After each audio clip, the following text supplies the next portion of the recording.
Unacademy Live had Top Gear Biology Practice Series for TIFR 2021. Discussion on previous year's question paper from TIFR exam day 1 by Vinita S. Babu. Genes and Chromosome Part 1 CSIR PhD MSc by Mohammad Salman. Discussion on previous year's questions from TIFR exam day 2 by Vinita S. Babu.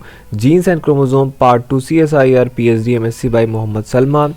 Discussion on previous year's questions from TIFR exam day 3 by Vinita S. Babu and RNA Metabolism Part 1 CSIR PhD MSc by Mohammad Salman. RNA Metabolism Part 2 CSIR PhD MSc by Mohammad Salman and Biological Membrane and Transport Part 1 CSIR PhD MSc by Mohammad Salman.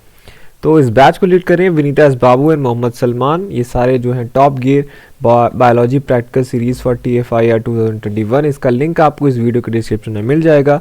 आप अगर interested हैं इस top gear जो course है उस पर enrolment के लिए तो उस लिंक पे क्लिक करके आप इसका एनरोलमेंट ले सकते हैं।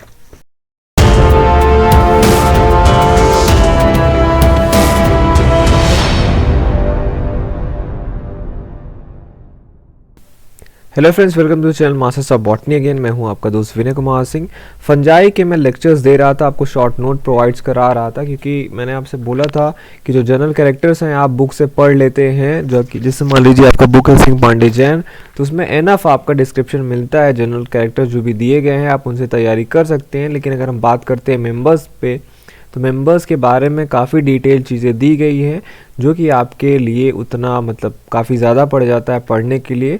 तो आपको क्या करना है कि सारे जीनस से कुछ इंपॉर्टेंट पॉइंट्स लेने हैं जो आपका वो सारे मेंबर्स के लिए जो मोस्ट इम्पॉर्टेंट टॉपिक्स हैं उसमें वो आपसे कवर हो जाते हैं। क्योंकि अगर आप एग्जामिनेशन की बात करेंगे, कोई भी एग्जामिनेशन में, चाहे वर्ल्गी हो, फंजाई हो, तो 50% जो चीज़ें हैं वो जनरल कैरेक्टर से ही पूछी जाती हैं और 50% चीज़ें मेंबर बेस्ड होती हैं कि मैं उस मेंबर का, मान लीजिए जो जैसे क्लास है आपका एस्कोमाइकोटिना, बेसिडियोमाइकोटिना, तो जो उनके मेंबर्स हैं उसमें क्या स्पेशल फीचर रहता है।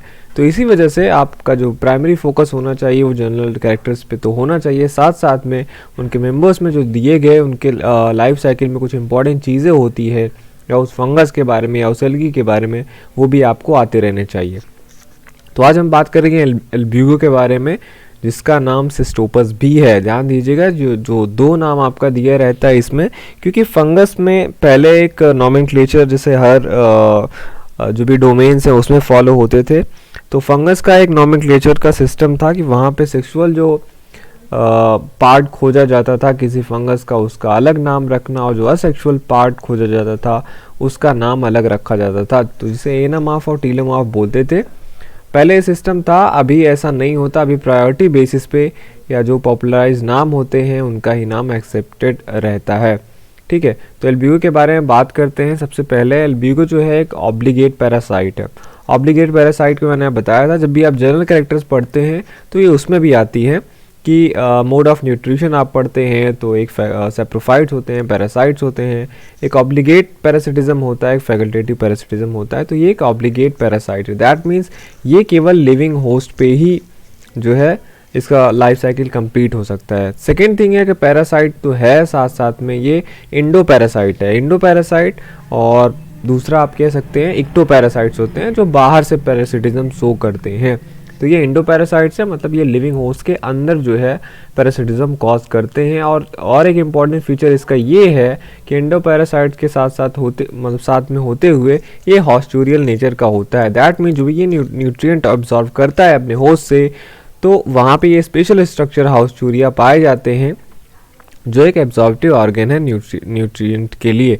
ओके, और ये अगर बात करें जैसे मैंने बताया था आपसे कि जो भी फंगस होते हैं स्पेशली वो सारे पे उतना इफेक्टिवली जो है डिजीज़ कॉज नहीं कर पाते हैं। ये मॉलिक्यूलर लेवल पे जैसे पढ़ेंगे इनका मैकेनिज़्म, तो वहाँ पे बहुत सारे मैकेनिज़्म होती हैं, प्रोटीन, कार्बोहाइड्रेट, जिसके बेसिस पे इन्फेक्शन शो करते हैं।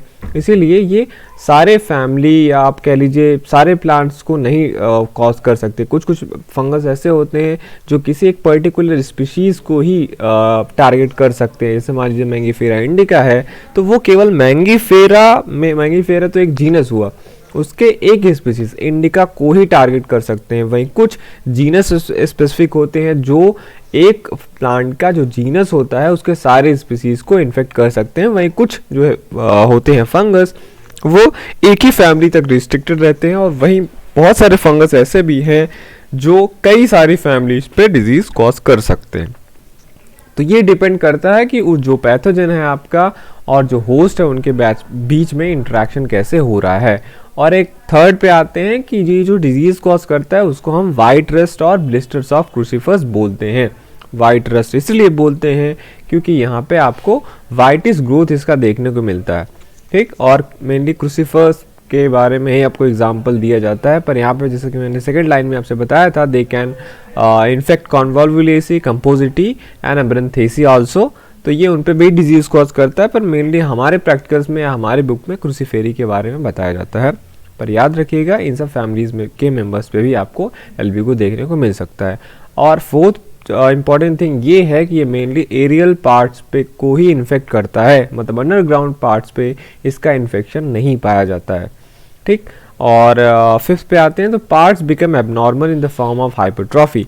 तो ये जो डिजीज कॉज करेगा उसमें जो पार्ट्स इन्फेक्टेड रहते हैं वो एबनॉर्मेलिटी शो करते हैं। एबनॉर्मेलिटी किस फॉर्म में? हाइपरट्रॉफी के बारे में। ट्रॉफी क्या मीन्स मैंने आपसे बताया था, न्यूट्रिशन याद रखिएगा। तो हाइपरट्रॉफी में जो होता है सेल का नंबर नहीं बढ़ता, सेल खुद ही इनलार्ज होता है, क्योंकि यहाँ पे उसका न्यूट्रिशन आप कह लीजिए एक तरीके से किसी का बढ़ा दिया जाए तो उसका साइज बढ़ जाता है, तो यहाँ पे नंबर नहीं बढ़ता। Hypertrophy is different from hyperplasia.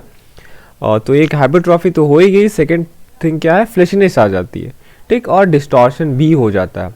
तो तीन चीज़ें जो एल्बिगो जब इन्फेक्ट करेगा किसी पार्ट को, तो हाइपरट्रॉफी होगा, फ्लैशिनेस होगा, डिस्टॉर्शन होगा, ये वहाँ पे आपको सिम्टम्स देखने को मिलेगा। अगर हम बात करें एल्बिगो को माइसीलियम के बारे में, तो इसका माइसीलियम ब्रांच होता है और यहाँ पे सेप्टेशन नहीं मिलता है। दैट मीन्स इसका माइसीलियम क्या होगा? सेप्टेट होगा। जो सब एसेप्टेट कंडीशन मिलता है आपको, तो क्या होगा कि जो सेल का कंटेंट है पूरा आप कह लीजिए वो रनिंग होता है और आपको सिनोसिटिक कंडीशन वहाँ पे देखने को मिलता है। तो ये था आपका जनरल फीचर्स एल्बिगो के बारे में। अब बात कर लेते हैं रिप्रोडक्शन के बारे में।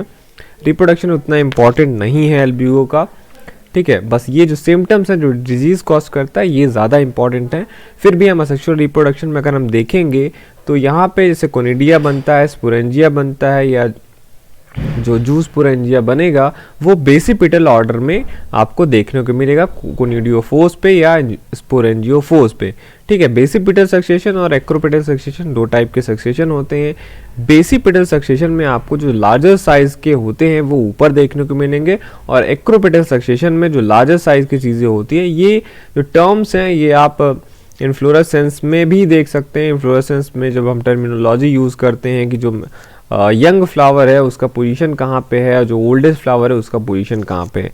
तो जैसे मान लीजिए अगर हम एंजियोस्पर्म के बारे में बताएं आपसे, तो अगर ओल्डेस्ट फ्लावर सबसे टॉप पे है और यंगेस्ट फ्लावर नीचे है, तो आप इसे एक तरीके का कह सकते हैं कि बेसिपिटल ऑर्डर हुआ, ठीक है। उसी हिसाब से इसके जो कोनिडियोफोर्स हैं या स्पोरेंजियोफोर्स है जो कि असेक्सुअल रिप्रोडक्शन में मतलब स्ट्रक्चर्स ये बनते हैं, तो वहाँ पे जो आपका कोनिडिया या स्पोरेंजिया लगा होगा वो बेसिपिटल ऑर्डर में होता है। और एक खास बात है इसका कि यहाँ पे जो दो कोनिडिया होंगी उनके बीच में डिसजंक्टर होता है, ठीक है।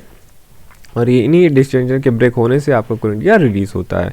अब 1973 में वाटर हाउस जी आते हैं जो हैं, इन्होंने एल्बिगो को दो जेनरा में डिवाइड किया है, ठीक है। एक तो एक्वेल्स है और दूसरा एनोलेटाई है, ठीक। अब मैंने आपसे पहले ही बता दिया, इन्होंने जो है ये आपका क्या था कोनिडिया, उस पर वॉल का फीचर क्या है इसके बेसिस पे मैंने यहाँ पे लिखना भूल गया, on the basis of what. तो यहाँ पे आप ध्यान रखिएगा जो कोनिडिया का वॉल होता है उसके बेसिस पे इन्होंने एल्बिगो को दो भागों में डिवाइड किया, एक्वेल्स और एनोलेटाई।